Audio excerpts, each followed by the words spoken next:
Sapagkat isinilang ang isang sanggol na lalaki para sa atin, ibibigay sa kanya ang pamamahala at siya ay tatawaging kahangahangang tagapayo, makapangyarihang Diyos, walang hanggang Ama, Prinsipe ng Kapayapaan. FEBC Christmas Specials sa temang Ikaw ay Diyos.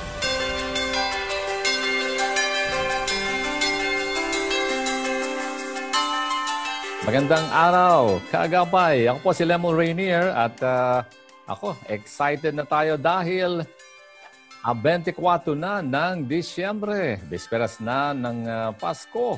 Kaya Merry Christmas sa inyo, kaagapay. At we hope na maayos inyong kalagayan at we really celebrate. So binabati ko nga pala dahil Christmas specials tayo dito sa Entrepreneur Special FEBC Radio TV at ako na-excite kasi talagang hindi lang makabagbag damdamin kung ba talagang marami tayong matututunan ngayon as we inspire some more mga kababayan natin. Merry Christmas muli sa mga kamag-anak ko dyan sa Aklan, of course dito rin sa mga nasa Metro Manila, yung Rondario, ang Rainier of course, Tahan Langit, families, ayan, hello po sa inyo mga taga-Aklan, taga-Iloilo, hello po sa inyo. At ay makagapay natin, masuki natin, yung mga madalas nating binabati. Merry Christmas sa inyo. Okay, so nakaka-excite ang time natin ngayon. At bisperas ng Pasko ay makakasama natin itong Entre Pinay. Actually, Entre Pinoy, kasi negosyante siya at marami siyang nagagawa at kumbaga tamang-tama sa panahon ngayon ang kanyang ginagawa. So, magandang umaga at Merry Christmas, Miss Len Basi de la Peña. So, magandang umaga po, Sir Lemuel. Magandang umaga rin po sa ating mga tagapakinig. And Merry Christmas po sa ating lahat. Ayan, okay. Miss Len, meron ka bang babatiin pa? Merry Christmas kasi alam mo naman, excited tayo dahil bukas, Christmas Day na. So, una-una syempre yung husband ko po, nasa abroad po siya ngayon. Ayun yung mga kaibigan niya doon. Ganon din po, ang family ko po. Since nasa bahay lang din po, syempre stay at home muna tayo. Bawal muna gumala. Even yung mga relatives. So, pasensya muna, hindi tayo pwede magkita-kita sa ngayon. Oo nga, bagamat syempre excited tayo, ay kailangan quarantine protocols, ay talagang natin, ino-observe pa rin dahil ang bakuna ay next year pa, inaasahan na talagang Lord willing makakarating sa Pilipinas. So, Miss Len, maganda siguro tingnan natin, balikan natin ang kabutihan ng Panginoon dito sa iyong buhay kasi isa kang negosyante, at hindi ka naman first time sa Entrepreneur Special.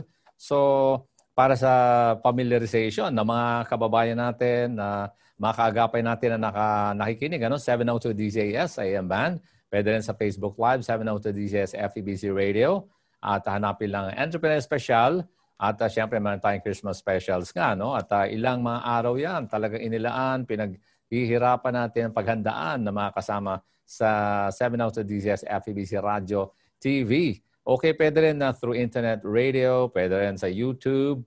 At pwede rin tumingin sa ating website for more info sa febc.ph. Okay, Ms. Len, ano ba ang pangalan ng iyong company at anong nature nito? Okay, so ang name po na aming kumpanya ay Business Advocacy in Sustainable and Innovative Concepts. So ito po ay our basic thing in short.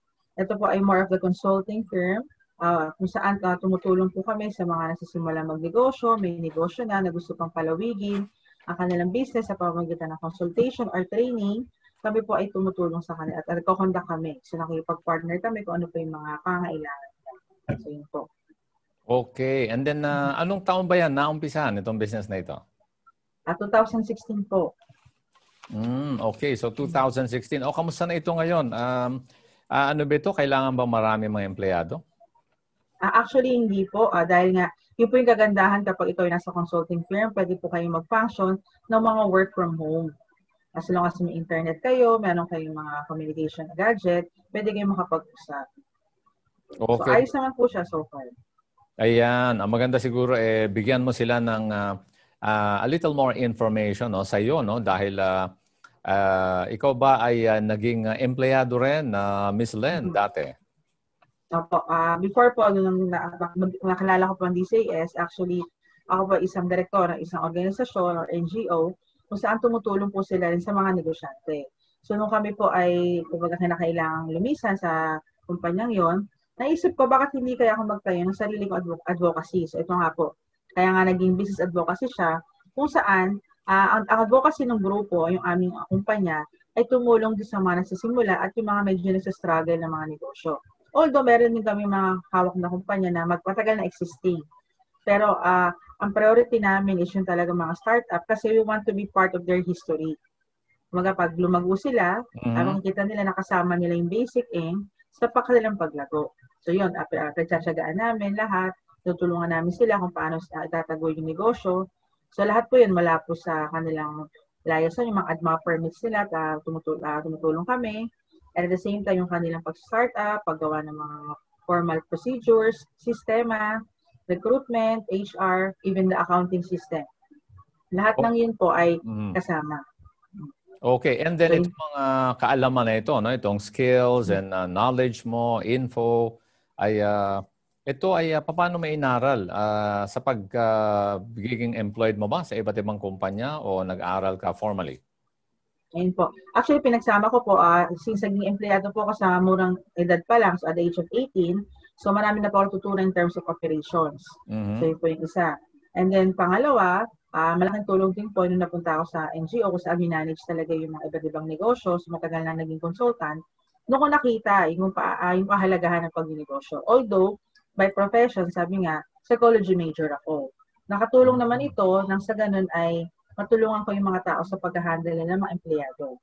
At the same time, ganun din po sa pagta-training ng mga tao, yung po, doon ko naman siya nagamit. And then of course, para talaga mas maging aktibo, kumbaga mas maging sabating efficient ako sa aking negosyo, nag-aral din po ako on my own. So, nanunod ko yung sarili ko bago magsimula ng business. And until now, actually even during the ECQ, nag-online class po ako sa iba't ibang mga online classes since lahat naman tayo naka-lockdown. Imbis na tignan ko yung pangit na nangyayari sa labas, so nag-enroll na lang ako during the lockdown period po. Okay, so very interesting at talagang sumasabay ka no sa challenges ng panahon no. So maganda yung ginagawa mo no, Miss Len. And then nabanggit mo nga itong challenge no dahil itong taon ay talaga namang maraming challenge no dahil pandemic, nag-umpisa ng bandang Marso sa Pilipinas, no? Naramdaman natin yan, nagkaroon ng mga quarantine protocols. Paano mo in-adjust ang iyong sarili, ang iyong kumpanya, yung mga kasama sa pagdenegosyo? Ayun po. Una, syempre sa sarili, obviously speaking, lahat naman po tayo naapektuhan. Siguro mga 2 weeks, niligyan ko ng 2 weeks sa sarili ko para maintindihan. Kumbaga para ma-adjust ko from mentally, emotionally, spiritually, ano yung nangyayari. Kasi kailangan ko muna maunawaan yung sarili ko. Then eventually, kasabayan din nun, kinausap ko yung mga tao ko na dahil dito yung sistema, since hindi mo kami makapunta, so titigil muna kami ng trabaho for the meantime. And of course, yung mga kliyente, kinausap, isa-isa. And then after nun, after 2 weeks, nakapag-isip ng procedures kung paano itutuloy. So yun na po, kumbaga nakaharap yung pamamaraan, yung mga mabagong teknolohiya, yan, yung Zoom, doon na nakita, yung iba't ibang klase mga Google Meet, yan, kumbaga napag-aralan na ng bawat isa. Pero initially, of course, sari naman tayo lahat, so video call lang through Facebook. So doon muna kami, and then telepono, yan. So malaking tulong po yung mobile phone. And of course, yun na, pumasok na kami sa iba't ibang mode of payment, pinag-aralan na namin, yung mga GCash, Paymaya, online banking, para matuto rin kami kung paano namin ibibigay ito sa mga client. And eventually, yun nga po, nung medyo pasimula na, may mga empleyado nagsabing, pwede po ba lilipat na sila ng trabaho sapagkat medyo nalayo sila. So, we let go. So, technically, nag-downsize kami ng tao. Ang natira talaga is halos yung mga incorporators yung kasama namin sa negosyo talaga. Kami naman talaga yung una't huling empleyado ng negosyo kasi tutuusin. Mula doon, kinip namin lahat yung mga kliyente na natira. And so far, lahat naman siguro ng negosyo ay tinamaan. Marami din po kami mga kliyente na wala dahil nagsara sila or sabihin natin hindi nila kinaya. Pero meron pa rin po mga natira na yun pa yun yung patuloy namin tutulungan. At sa ngayon, kumbaga, nagsisimula muli kami bumangon. Meron kami mga kliyenteng kinakausap na, yan, kinukuha na ulit na bago sa aming, kumbaga, kumpanya. Okay, yes. Miss Lena, no? So nagpapatuloy yung business. Maganda, may naiwan, kaya naitutuloy, no? Ang inyong pagnenegosyo. So sabi mo nga, may mga ilang empleyado. Did you let go of all the employees? May naiwan ba na ilan? O lahat sila ay kinailangang umalis na o lumipat na? Halos lahat po ay nagpaalam na rin na lumipat. Kasi nga po, kumbaga, hindi nila kakayanin yung biyahe. That's one. Second is, kasi nga po, karamihan din naman na aming empleyado before ay on-call because of the events.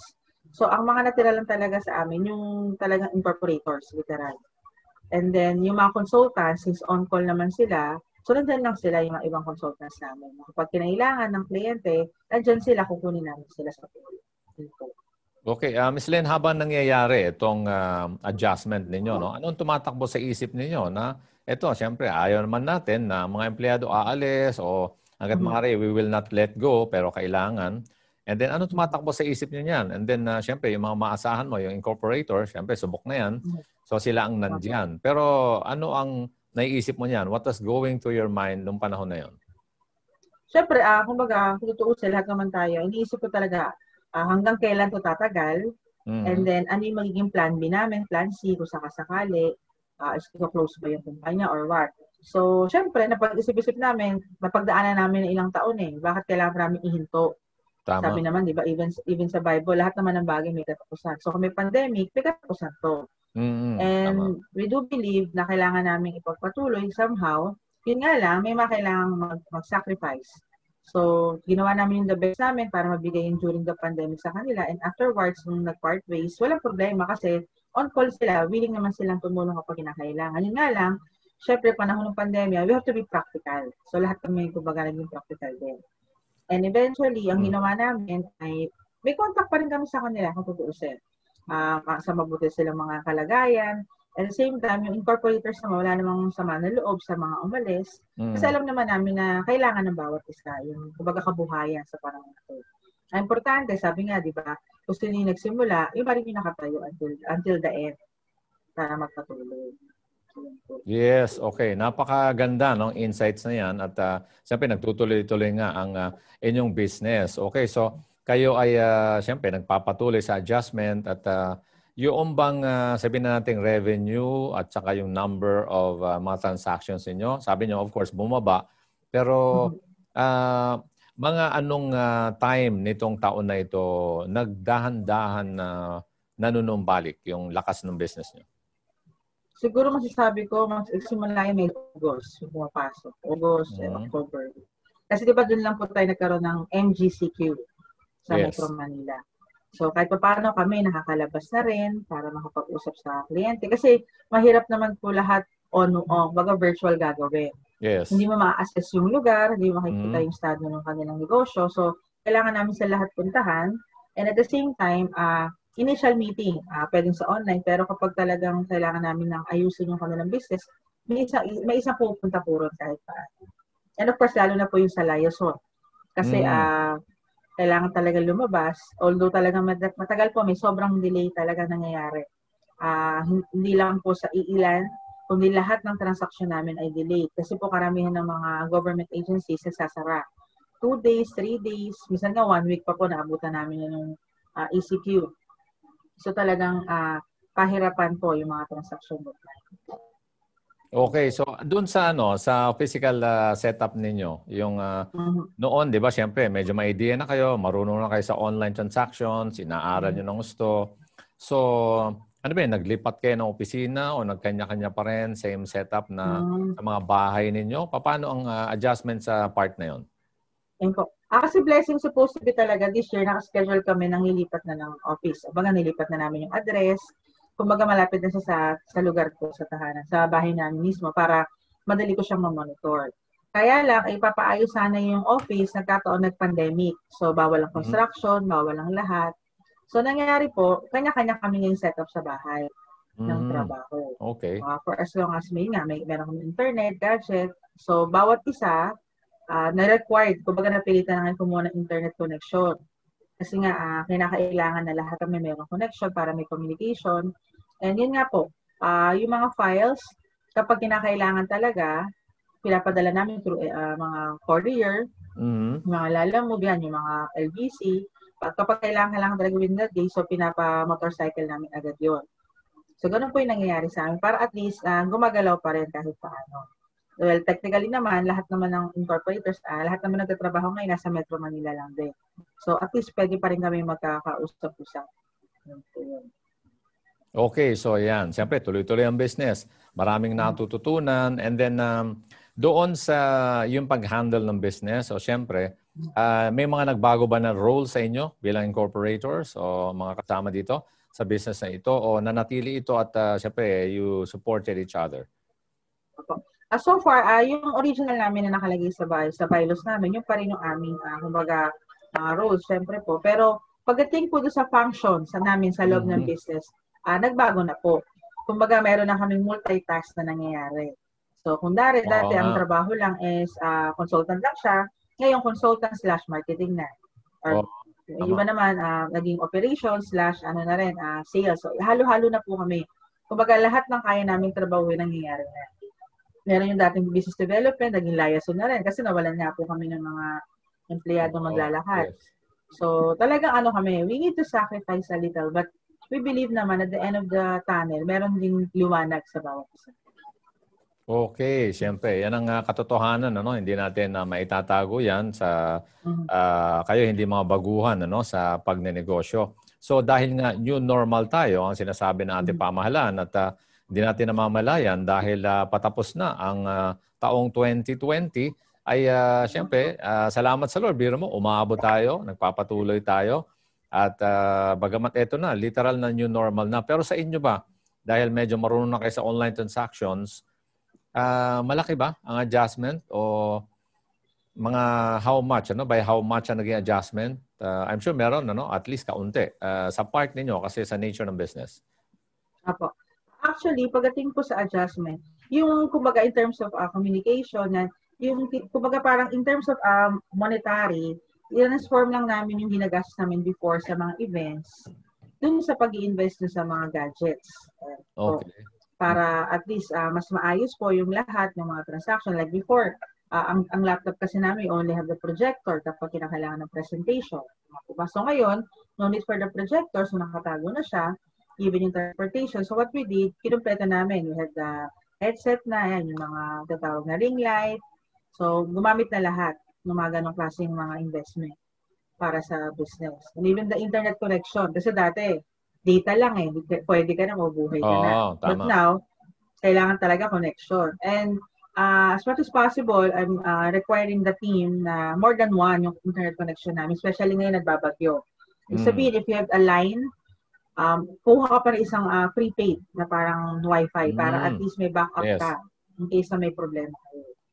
Okay, so talagang kumbaga lahat ng options, lahat ng possible na scenarios inaaral at binibigyan ng solusyon Miss Len And then ano pa ang mga natututunan nyo habang nag-a-adjust pa rin kayo dito sa ganitong klase na environment natin sa hindi lang actually sa ating bansa kundi sa buong mundo?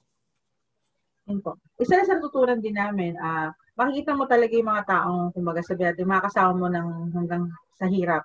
Kasi of course, may mga tao talaga na okay lang sila kapag andyan ka, kapag maayos, pero pag may problema na medyo nawawala. So talaga ngayon, yung mga masasabi mong natira sa'yo during this toughest time, yun talaga yung mga makakapag-support sa inyo all the way.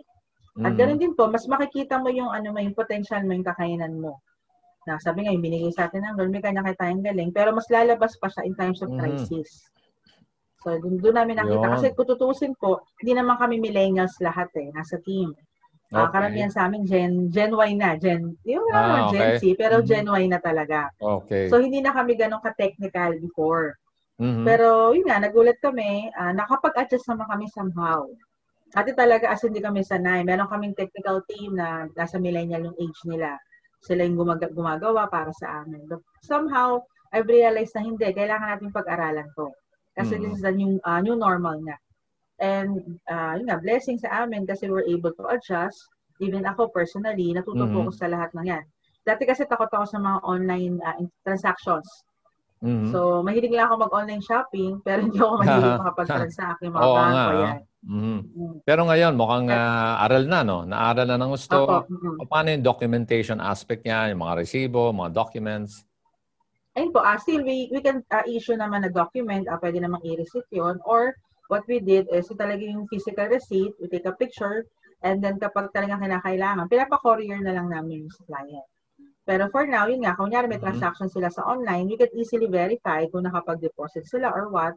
Kasi nga Mhm. through online, then we take a screenshot of that and then print it kasi syempre, medyo obsolete pa rin naman. So ang kagandahan, we have two files already. We have the soft copy and the hard Mhm. copy na.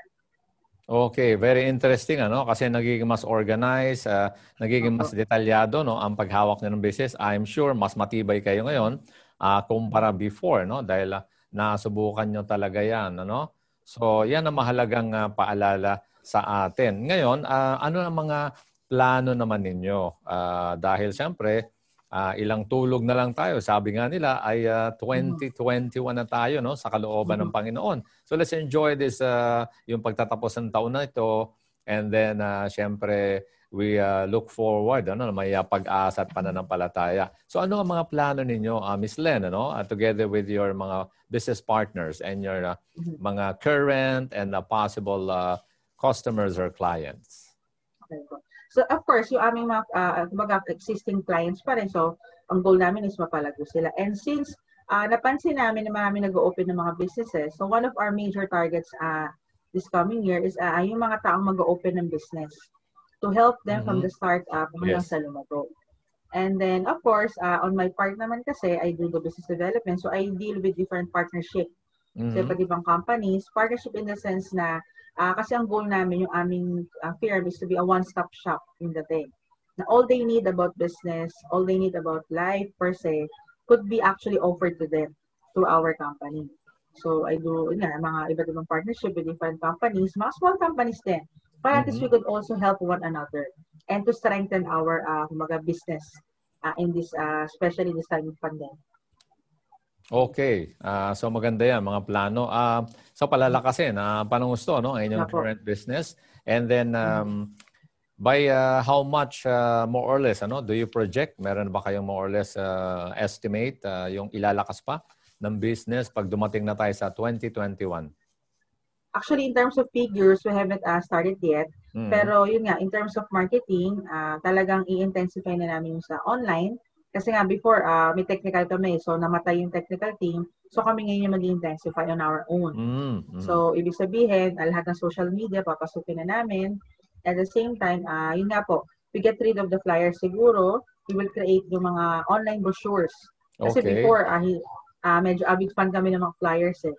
Now, we realize ginagawa na lang siya aeroplano ng mga tao. Tama. Dinediretso sa ano no, sa waste basket ano. Yung mga dating paraan niya ng marketing. Okay, nako, very interesting at marami tayong natututunan at na-encourage tayo dahil kayo ay ilan ano kasama sa mga negosyante na nagpapatuloy kasi 'di ba? Alam naman natin taong 2020, marami rin ang nagsara. Nalulungkot tayo, may kababayan tayo, mga nawalan ng employment. Siyempre, mga negosyante, nawalan ng business. So, talagang malungkot yan. Pero we have to move on. At kayo ay sa kabutihang palad, sa blessing ng Lord, ay nagpapatuloy. Miss Len. And then, ano ang mensahe mo naman sa mga kababayan natin na eto, patapos na ang taon at kung ano yung dapat nilang tandaan, panghawakan at babaunin natin doon sa pagharap natin sa taong 2021? So una sa lahat, syempre, keep our faith with the Lord. Alam naman natin na marami tayong pinagdaanan, pero at the end of it, wala naman tayong magagawa as tao, as humans. So ang kaya lang nating magawa talaga is humawak sa Panginoon at maniwala na meron talagang gagawin. And then of course, with the business, let's pray for the wisdom and knowledge kung paano siya i-continue. Even though sabihin natin meron tayong dating mga strategies, I do believe sa panahon ngayon hindi na talaga siya uubra. Kasi I myself as a consultant, in-upgrade ko rin yung sarili ko sa puntong to. Alam ko yung lumang learnings, hindi na siya talagang gagana ngayon. So lahat yun binago. And yun nga, kung kapag kayo nagne-negosyo, it's a never-ending story of learning. hindi lang siya learning technical, kundi learning in life through experiences. And also, yun nga, take opportunity na kapag kayo may pagkakataong matuto, kahit sabihin nyo may edad na po kayo, gawin nyo po yun. Kasi ang napansin ko rin po, sir, sa karamihan ng mga nagninegosyo, pag medyo successful na, iniiwan na lang nila yan sa ibang tao. Tapos ang ginagawa nila, bahala na kayo dyan, basta ako hayahay na. Okay lang naman po yun. Kaya lang, in worst case scenario like this, empleyado mo lang din yan. Ikaw pa rin ang magiging. Yes, opo. Ikaw pa rin ang gagawa ng solusyon sa dulo. So, ang importante, ikaw po yung, kumbaga, makahanap pa rin ng strategiya. Kaya kailangan, habang tinuturuan natin na ating mga empleyado, tayo rin po mismo. We're also educating ourselves para at the same time, kapag nagka-problema tayo sa huli, makakatayo pa rin tayo. Okay, magandang paalala yan, ha? Kumbaga, mag-level up ang bawat isa, lalo na yung mga entrepreneur, katulad mo, Miss Len. Siguro, mag-break muna tayo bago mas lalo pang interesting na bahagi ng buhay mo ang pupuntahan natin sa ikalawang bahagi ng ating Christmas special. So, relax lang muna tayo at magbibigay daan tayo sa ilang paalala. Ito ang 702 DZAS Christmas Specials. Sapagkat sa atin ay ipinanganak ang isang bata, sa atin ay ibinigay ang isang anak na lalaki, at ang pamamahala ay maaatang sa kanyang balikat, at ang kanyang pangalan ay tatawaging Kamangha-mangha, Tagapayo, Makapangyarihang Diyos, Walang Hanggang Ama, Pangulo ng Kapayapaan.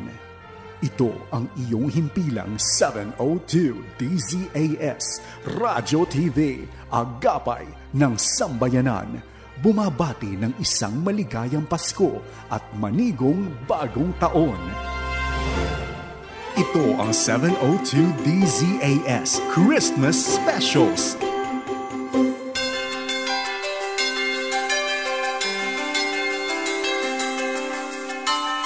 Ayan, nagbabalik po tayo sa ating Christmas specials sa bisperas na ng Pasko. Merry Christmas po sa ating lahat. Ako po si Lemuel Rainier, kayo nakatutok dito sa Entrepreneur Special Christmas Specials. Napakabuti ng Panginoon dahil we can celebrate this day.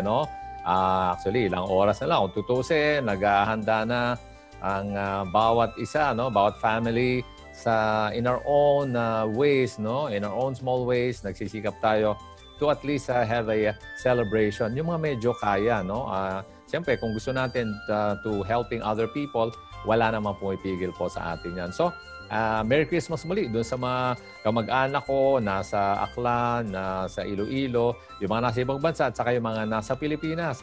Merry Christmas po sa ating lahat. At of course, eto na, bagamat maganda, exciting, encouraging yung first part natin, ay mas lalo pa, I assure you, dahil ito ay literal na challenge sa personal na buhay na ito ng ating special guest.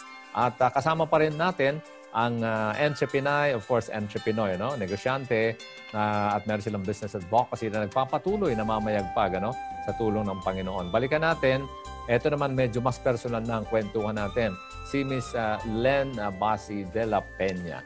Magandang umaga muli, Miss Len. Magandang umaga rin po muli, Sir Len. Okay. Sige. So maganda siguro, umpisa natin by ikaw mag-share ka dito sa, sabi mo you have a husband. Mukhang nagtatrabaho yata sa ibang bansa. Ano ba pangalan ng husband mo? Elvin Venice po. De la Peña. Ayun. And then, kayo ba ay meron ng anak or mga anak? Isa pa lang po anak namin. Turning 4 years old. Ngayong December 28. Okay, so itong December, Okay, yes, birthday na. Okay, nakakatuwa naman yan. And then, paano ba ang personal circumstance ninyo? Are you staying kayong ikaw, tapos yung anak? Kasi yung husband mo, mukhang nasa abroad, Anong bansa ba siya? Nasa Dammam po, Saudi. Saudi Arabia. Okay, so yes, we hope na maayos ang kanyang kalagayan doon, And then, yung sa bahay ba ninyo, sino kasama mo dyan? Ikaw ba? I suppose may kasama ka na member of the family? Yes po, actually kasama ko po yung mother ko and then yung sister ko sa bahay. Kasi sila po yung tumutulong sa pag-aalaga ng baby ko, and at the same time, yun nga, yung mga gawain sa bahay kapag ako'y nag-work, kasama ko rin, sila po yung gumagawa. Oo nga, no? Kailangan talaga, alam mo, sa Pilipino, tayong mga Pilipino ay talagang fully supportive tayo, no? Sabi nga ng iba, sa ibang bansa kasi pag 18 years old, ano na yan kumbaga, ang mangyayari dyan is, okay, goodbye na, o kaya siguro pagbabayaran na sila ng renta. Halimbawa, lang sa US, ganun ang ginagawa. Hindi naman lahat, pero mas marami. Samantalang tayo mga Pilipino, minsan nagkakaedad na nandun pa rin with the family, nagiging extended family ang nangyayari at ganun kasi tayo. May positive and negative naman dyan. Pero ang maganda nun, isa na share mo, no? Miss Len, nagpapatuloy ang business, meron kang anak na maliit pa, tapos yung husband mo ay nasa ibang bansa. So, meron kanya-kanyang pluses and minuses yan yung ganyan.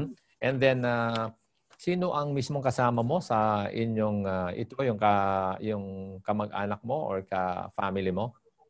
Mother ko po at saka yung sister ko. Okay. So, ang mother mo ba, nasa mga ilang taon na siya? 67. Okay, 67. And yung sister, younger? 23 pa lang. Okay, so yan, younger sa'yo. Okay, sige, tingnan natin. Kasi alam mo naman, itong taon na to, hindi lang challenge sa negosyo. Ikaw nalampasan mo na, patuloy nilalampasan, hinaharap ang challenges sa pagnenegosyo. Nakaka-inspire yung kwento mo kanina, no? We hope na marami nakakuha dyan ng insights para magpatuloy, magtaguyod ng business. Ngayon, maganda makita natin dyan, Ms. Len, itong meron ba sa inyo, di ba? Alam mo naman, global di ba? Pandemic nga, kaya global ang nito, ang lawak, So, yan talaga ang pinaka-context niya. And then it's a challenge na hindi pwedeng baliwalain because marami na ang nasawi, marami ang na-ospital at nagkandahirap-hirap na. Meron ba sa inyong family na nagka-COVID or sabi nga nila corona virus 2019? Well, actually po, kami po ang tatlo. Sa family, nagkaroon ako, yung mother ko, and then yung sister ko po. Wow! Oo, napakatindi nun. So, ikaw, sister mo, and mother. Okay, so ang mother mo ay mukhang dual citizen na, senior citizen na, So, di ba? So, pwede bang makwento mo, siyempre pagkakasyahin natin ang buhay mo in just a few minutes, Ms. Len, sino ba ang una na nagkasakit? Paano ba nangyari yung una? Okay po. So actually, ang una po nagkaroon sa amin is yung mother ko. Na-contract na yun sa isang, siguro yung ahente dito, yung malapit sa amin. It just so happened na nagkaroon daw sila ng sakit ng family. Considering nagkaroon ng flu vaccine na sa kanila. So after noon, nagkaroon siya, I think that was Thursday. And then the following day, ako naman nung gabi medyo giniginaw na. So that time, Saturday, sabi ko sa sister ko, sa'yo na yung anak ko muna tumabi kasi nga meron na akong naramdaman. So nag-isolate na agad ako. Without knowing na it is already a COVID. Idea namin baka trangkaso. Okay, anong kasi ang mother ko rin. That was July. Okay, July. So kumbaga nakailang buwan. Opo. Kumbaga yun po yung kataasan na rin ng ating rate ng mga nagkakasakit that time. So definitely, iniisip namin kung kami ba yung nakahawa or kami ba yung nauna. Tapos sa following day kasi, that was already Saturday night, kapatid ko na yung giniginaw. So ibig sabihin, na nangyari ngayon, so magkakasunod kami one day lang, kasi everyday isa-isa sa amin. So nag-isolate kami lahat tatlo, so pinagsama ko na ngayon ng mother ko tsaka yung kapatid ko kasi meron na sila. And then yung room ko, in-isolate ko dun yung anak ko kasi nga she was only 3 years old then. So ang sabi ko, baka ikaw muna dyan mag-isa, although talagang mahirap kasi hindi siya makatulog mag-isa, sanay siya may katabi. And normal naman po yung sa bata. So we observe ourselves. So Sunday, dumaan, tinignan namin kung kamusta kami, kamusta ba yung sitwasyon, pero it's getting worse. Okay. Pwede bang isa-isayin natin? Oo. Sige, Ms. Len, isa-isayin natin yung mga naranasan. So, July, mother mo. So, ano ang naobserbahan mo na, nakikita, may sintomas ba? Ramdam ba ng mother mo? Ano yung mga lumabas? Opo. Ayun po yung isang pagkakamali namin kasi hindi namin pinansin. Nag-LBM kasi una ang mother ko. Tapos inubo siya. So, pinainom ko lang siya ng gamot sa ubo, nawala. ang sabi ng doctor sa akin after nun kasi kapag daw gano'n na may pinainom ka tapos nawala, ibig sabihin may infection. So viral siya, ibig sabihin. Dapat daw na-isolate na namin agad yung mother ko para hindi na kami lahat nahawa. Unfortunately, hindi namin nagawa.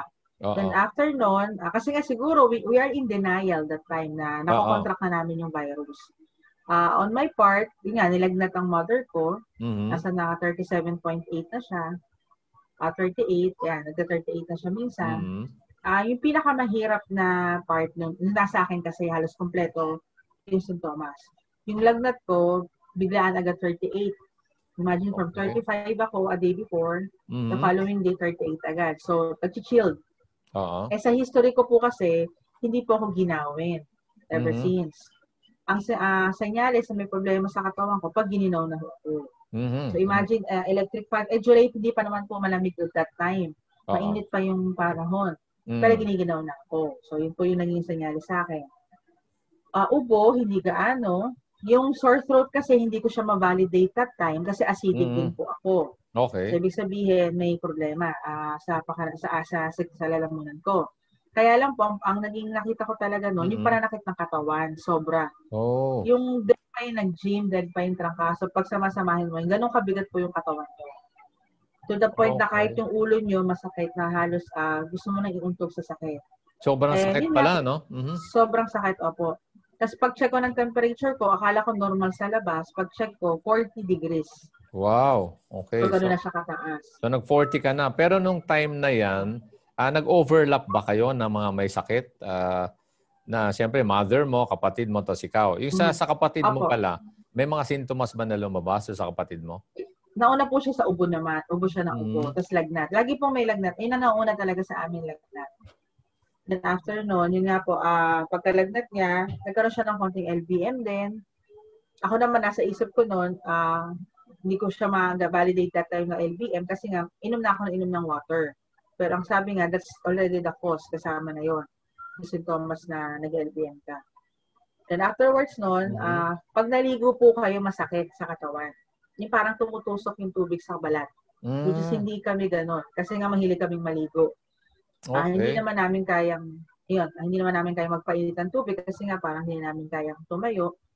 And then sa pagkain po, malaking kaibahan ng food. Kahit anong sarap po ng pagkain, wala kaming... Walang malasahan. Hindi naman totally totoo yung wala kang malasahan. Meron naman. May nalalasahan po kami. Pero sobra yung lasa. Parang sobrang alat. Okay. Parang sensitive. Sobrang chemical yung dila. Yes, opo. Kagaya for example, yung Spam. Di ba yung Spam, masarap siya pag kinakain. So, there was a time nag-open kami kasi wala kaming mabilhan na food. Imagine, ako personally, hindi ko siya makain. Talagang, yung lasa ko, lasang chemical. Yung dila. Basta yung dila namin, parang sobrang alat na gusto mo siya isuka. Ganon yung panlasa ko. To the point na hindi ko na humakain yung Spam. Pinilit ko na lang kumain ng kanin na lang. Kasi kailangan ng katawan. Okay, sige. Tingnan natin, Miss Len, yun nangyayari sa family. So, siyempre, ang mother mo, dahil magkakasama kayo dyan, yung kapatid mo, tapos ikaw, may sakit kayo, iba-ibang sintomas, pero mukhang ikaw ang pinakamabigat, pinakamaraming sintomas. Yung mother mo ba, okay naman siya doon sa paghinga niya? Sabi niya sa akin, yung after namin, kasi yun po yung isang nangyari, hindi po kami nag-usap-usap during the time na may sakit kami, kung ano talaga yung sintomas ng bawat isa. Nagsekretuhan kayo, ganon. Tahimik lang. Opo, kasi hiwa-hiwalay po kasi kami ng kwarto. Ako po nasa kabilang unit ako ng bahay. So, hindi ko talaga sila. Nagkikita lang kami pagkakain. So, ang ginagawa ko, tumatawag lang ako, kumain na kayo, kakain na tayo. Yun po lang yung nangyayari. According sa mother ko, meron din siyang hirap sa paghinga.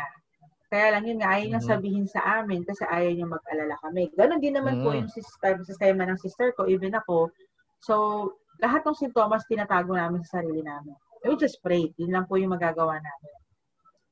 Wala kasi kaming pwedeng sabihan. Even ako po sa husband ko, inilihim ko sa husband ko kasi mag-aalala siya from abroad. Opo. Okay, so interesting yan. Ano bang tumatakbo sa isip mo? Of course, alam mo naman na nasa malayo siya. Ano ba, kung halimbawa nalaman niya, ano ba sa tingin mo gagawin niya? Nalaman niya may COVID ka? Mag-aalala po siya sigurado. And there's a tendency, baka sa sobrang stress niya, bumaba rin yung immune system niya. Baka siya rin magkasakit po doon. Oo nga. Kasi yun po yung cause natin eh. So, ako, I was praying. Actually, sabi nga natin, hindi naman natin hawak ang buhay. Oo. I just cried. Kasi kung tutuusin naman, ako okay lang naman akong kunin that time ng Lord kung wala po akong anak. Yun nasa isip ko na that time Kasi I was thinking of my child. Kasi bata pa siya. Parang ang aga naman yung mawala ng ina. So I was praying na, Lord, wala na ba talaga akong silbi sa mundo? Kung wala, let me know. Para kumbaga ready naman ako. Kasi syempre ako yung nagmamanage sa buong household namin. Yes. Kung ako yung mauna, mahihirapan yung buong family ko if case. And then, the Lord reminded me actually, yung story ni Job. Initially, that was the story of Job. Yes, mabigat ang kwento na yan.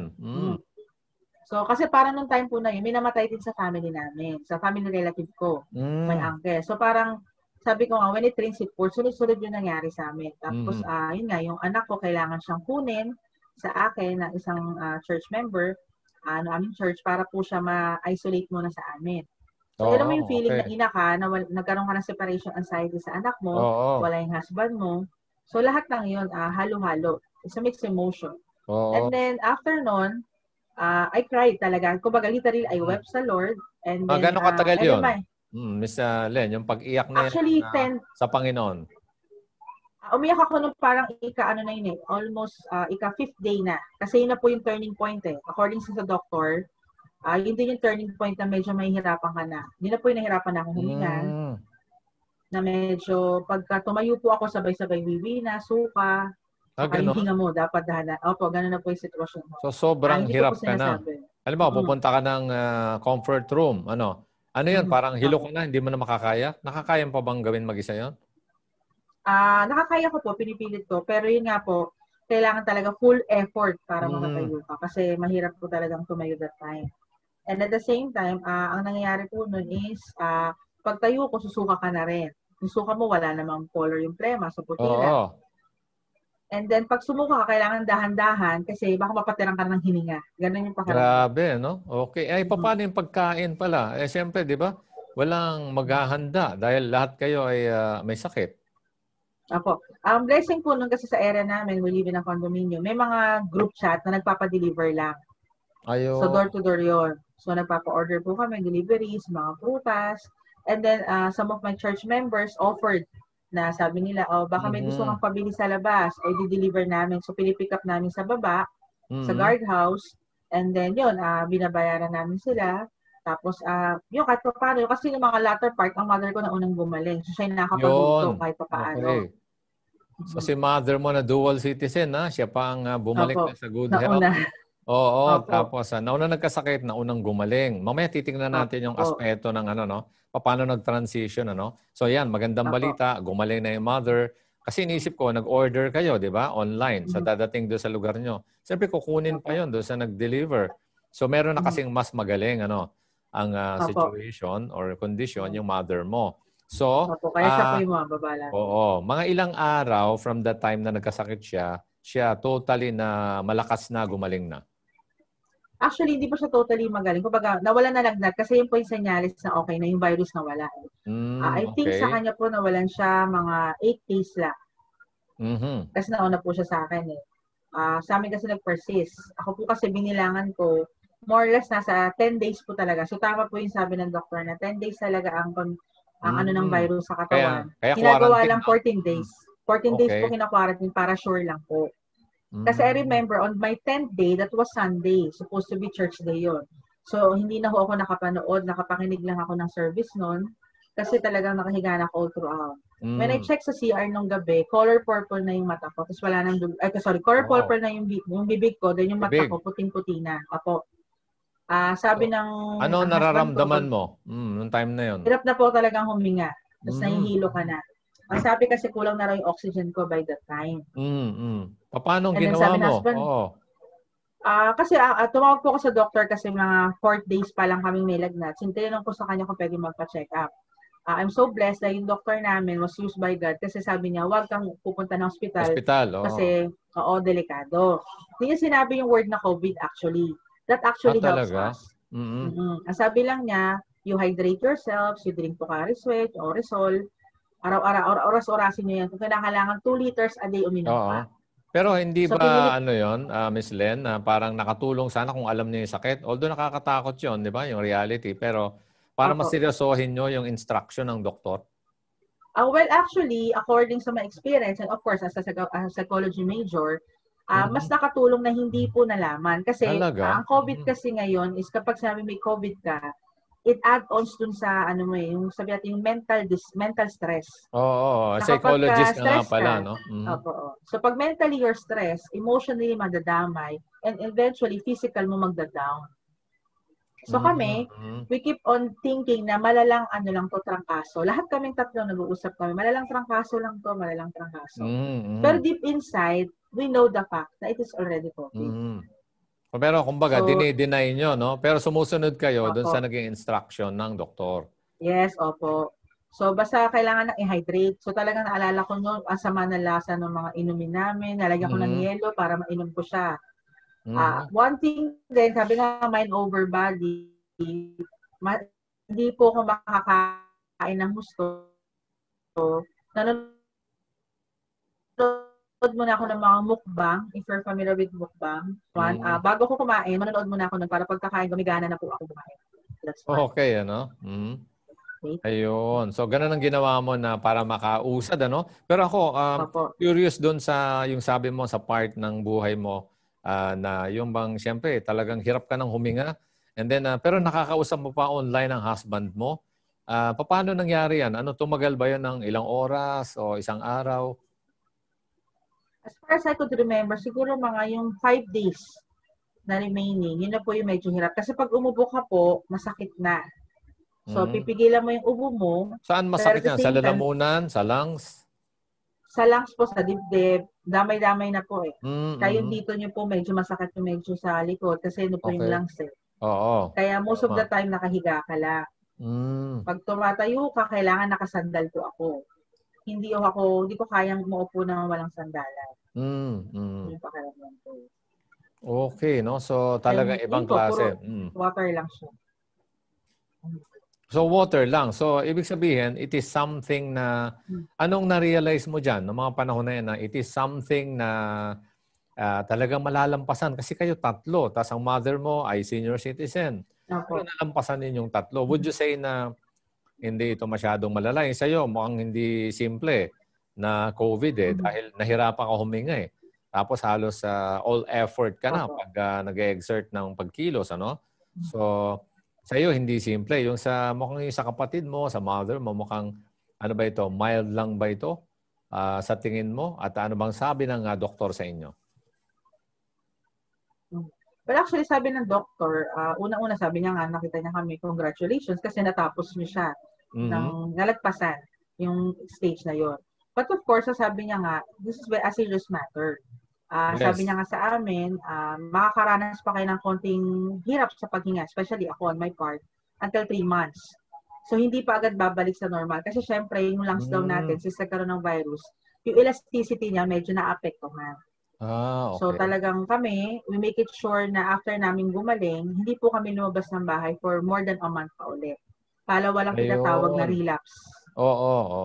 So sa ngayon, dahil siyempre, December na tayo, kumbaga bukas na, December 25, ay masasabi mo na okay na, kumbaga na-recover na ang mga lungs ninyo, ang katawan ninyo, kayo Opo, anak. in a way. Opo. Okay, Kasi praise we do God, ano? also parang exercise din.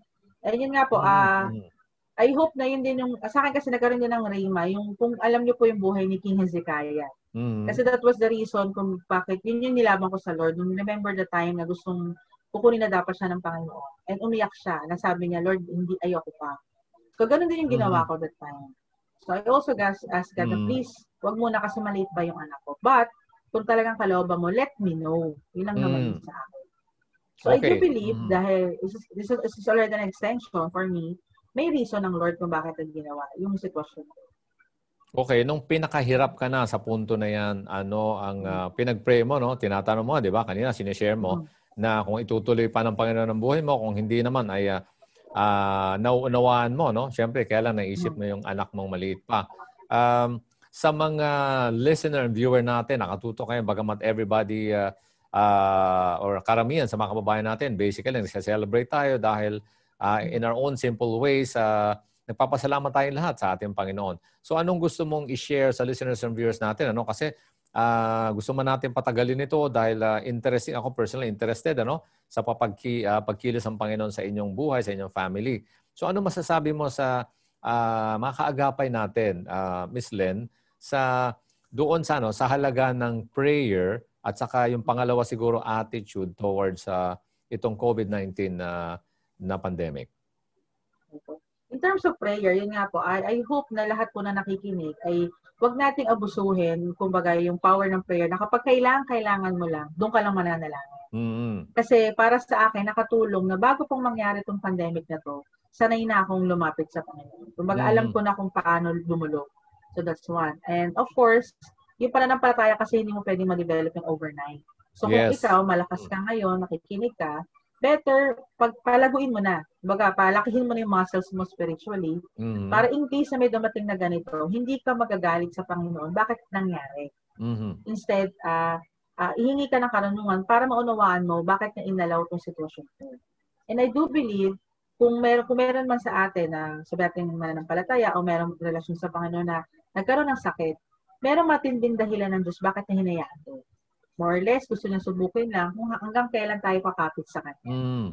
Kasi sa totoo lang, sabi nga, ang buhay naman talaga sa mundo hindi ganun kadali. Tama. Kaya merong masakit, kaya wala. Yun nga lang, kaibahan po natin kung tayo ay may magandang relasyon sa Panginoon, mas madaling malalagpasan ito. Kasi kahit ako hanggang ngayon, pag iniisip ko po, hindi ko akalain matatapos namin ng gano'n.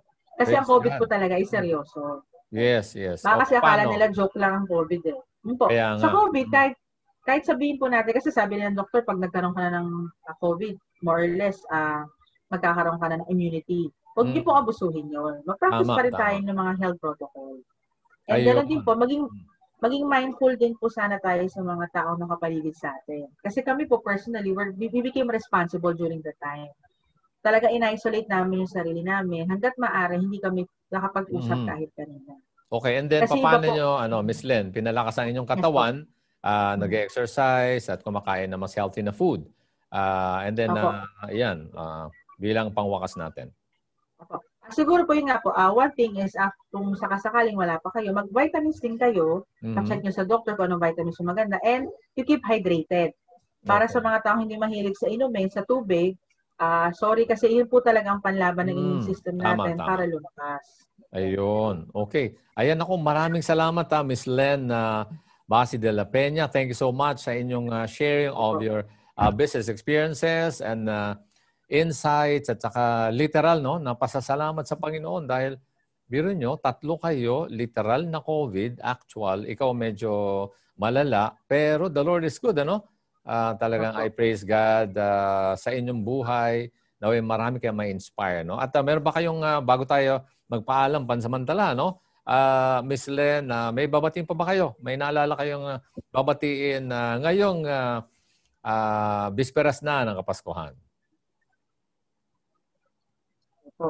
So binabati ko po, of course, una-una yung asawa ko po na nasa abroad, of course yung mga kaibigan niya dyan, yung mga ka-church niya, and then ganun din po sa amin.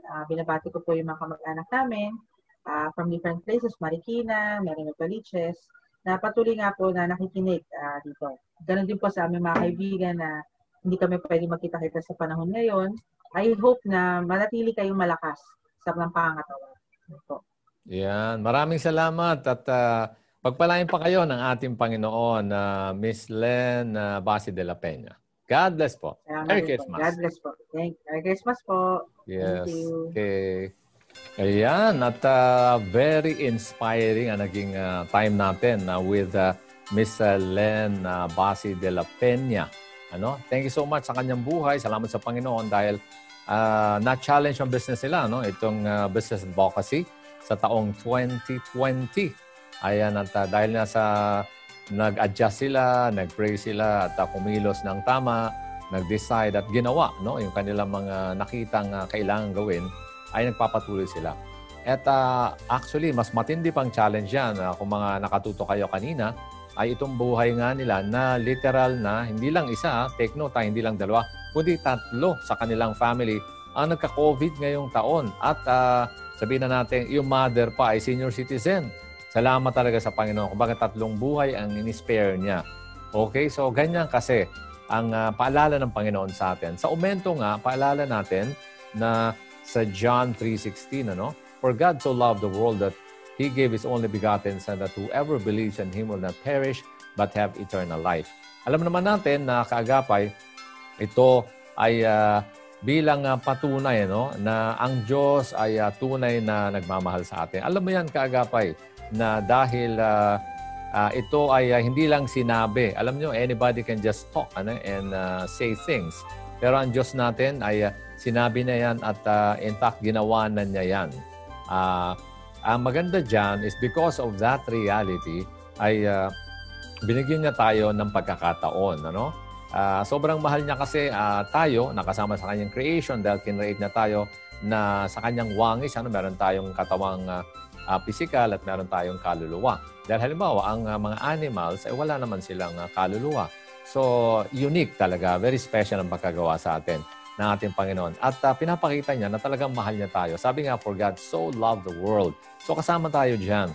Ang maganda doon, kahit na ang bawat taong pinapanganak ay may kasalanan na dahil sa inumpisahan niya ni Adan at Eva, ang nangyari dyan is that nagpapatuloy ang bawat taong pinapanganak, may kasalanan na. At we cannot save ourselves. Ano? Sabi ng iba, kaya nila. Hindi totoo yan. Dahil sabi ng Bible, only one is righteous. Ano? Ang Diyos lang ang righteous. Siya lang ang pwede magligtas. Sino ba nagpapatawad ng kasalanan? Ang walang kasalanan. Sino yan? Ang Diyos. Pero ginawa niya, sa kanyang plan of salvation, ay nagkatawang tao siya. Ang sabi ng God the Father, kailangan na merong magliligtas. At kailangan ipadala, no, ang God the Son na willing and kaya namang gawin at very much willing at very humble ang ating Panginoon. Na Diyos, nagkatawang tao, take note, He took the form of man para maka-relate tayo sa Diyos. Ano? And that para mapakita rin niya na sobrang mahal niya tayo, nag-sacrifice siya ng todo-todo. And because of that reality, we have a living Lord and Savior right now. Hindi naman siya nanatili kasi, no? Di ba, inako niya ang kasalanan ng sanlibutan. Kasama yan, no? Past and present and future sins. Inako niya lahat yan. No? Dahil sa Diyos, wala namang past, present, and future. Lahat yan basically present. Dahil wala namang limit ang Diyos. Because of that reality, pwede tayo magkaroon ng kapatawaran sa kasalanan at buhay na walang hanggan kasama siya. Yan ang magandang paalala po sa atin. So, always remember that, ano? Kasi pag nagkaroon na tayo ng personal relationship sa Panginoong Jesucristo, in fact, kaya nga ang buong mundo nagse-celebrate ng Kapaskuhan dahil dumating sa lupa ang mismong Diyos, ano? In the form of man. Okay? So, parang helpless ang baby, no? Pero ang mahalaga dyan ay siya ngayon ay seated at the right hand of the Father at pagbalik ng Panginoon Jesucristo ay King of Kings and Lord of Lords. Talaga namang ako halos gusto kong umawi talaga na siyempre bigay papuri sa Panginoon. Lalo ngayon, bukas we will all be celebrating with our families. In fact, mahaba nga ang celebration natin mga kababayan tayo mga Pilipino. Ano man ang challenge natin. In our own simple ways, we can always remember na ang Diyos natin ay mahal tayo. Nako, ang bilis talaga ng oras, ano? Palagi mabilis ang oras. Itong taon na to ay mabilis na lumipas, ngunit punong-puno ng challenges at katagumpayan at maraming training sa ating Panginoon. Nako, ayaw ko pa man sanang tapusin ito, pero talaga namang we just have to do this, ano, right now. So, ako ay nagpapasalamat muli sa lahat ng mga tumutulong sa atin. Of course, sa ating special guest, ano, nabigay ng patotoo about yung business life niya and lalo na yung challenge nila. 3 sila sa family nagkaroon ng coronavirus, ano, 2019. So, COVID-19 virus, nagkaroon sila, literal na nagkasakit sila at talagang ginamot, pinagaling sila ng ating Panginoon. So, praise God for that victorious life, ano? Salamat sa Lord. So, kailangan ko ng pansamantalang magpaalam, ano? Maraming salamat sa lahat ng mga tumulong sa atin, ano? Sa Bukawi Transmitter site, of course, sa lahat ng mga PA natin, sa lahat ng mga broadcast technicians natin, of course, yung mga prod techs natin. Maraming salamat po sa inyo. And of course, yung dahil may video na rin tayo sa mga kasama sa RTV, sa kanilang pagpupunyagi at para lang makapaghatid tayo ng mas malinaw, mas maayos na broadcast for you, celebrating the goodness of God. Okay, Merry Christmas po sa ating lahat. Ako po si Lemon Rainier. ang inyong kaagapay dito sa Entrepreneur Special, dito sa Christmas Specials. Merry Christmas po sa ating lahat. Ito ang 702 DZAS Christmas Specials.